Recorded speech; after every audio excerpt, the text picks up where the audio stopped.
आप एम्प्लॉयज से बात करो, एम्प्लॉयज ना ब्रैग करते हैं, यार नोटिस पीरियड में मजे करेंगे, चिल करेंगे, मैंने तो मैनेजर से 20 दिन का वर्क फ्रॉम होम ले लिया है, क्या करना है, चिल। लोग मूनलाइट करते हैं नोटिस पीरियड में। तो अगर कोई मेरे से पूछे कि notice period is not a theatre, it is 200% theatre. Notice period पे बहुत सारे लोगों ने नोटिस पीरियड एक शो है जो लिस्टेड कंपनीज को करना पड़ता है, क्योंकि उनकी कुछ कंप्लाइंसेस है जो उनको फॉलो करनी पड़ती हैं। जब एक कंपनी लिस्ट हो जाती है तो उसमें पब्लिक शेयर होल्डिंग है ना, तो कुछ कंप्लाइंसेस होती हैं। आप एम्प्लॉयज से बात करो, एम्प्लॉयज ना ब्रैग करते हैं, यार नोटिस पीरियड में मजे करेंगे, चिल करेंगे, मैंने तो मैनेजर से 20 दिन का वर्क फ्रॉम होम ले लिया है, क्या करना है, चिल। लोग मूनलाइट करते हैं नोटिस पीरियड में। तो अगर कोई मेरे से पूछे कि notice period is not a theatre, it is 200% theatre. Yes, in a lot of companies there's some knowledge transfer that needs to happen, जिसके लिए नोटिस पीरियड ज़रूरी होते हैं। लिमिटेड 10-15 दिन होना चाहिए।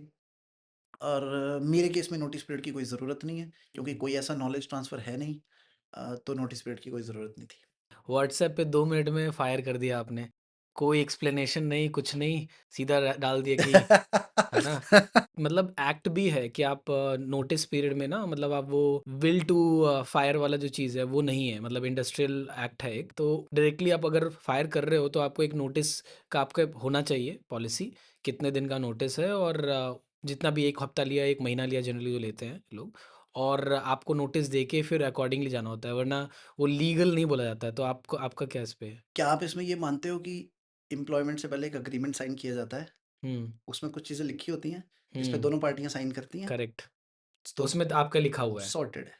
ओके, कि आप वो 1 डे नोटिस पे या जो भी तो है। आपने सोचा नहीं इस सारी प्रोसेस में उस एम्प्लॉय ने कुछ रिप्लाई क्यों नहीं किया? क्योंकि सब सॉर्टेड है। लेकिन मैं वही तो कह रहा हूँ, इंटरनेट पे पढ़ के 2 सेकंड में जजमेंट देने में क्या लगता है? कुछ भी नहीं।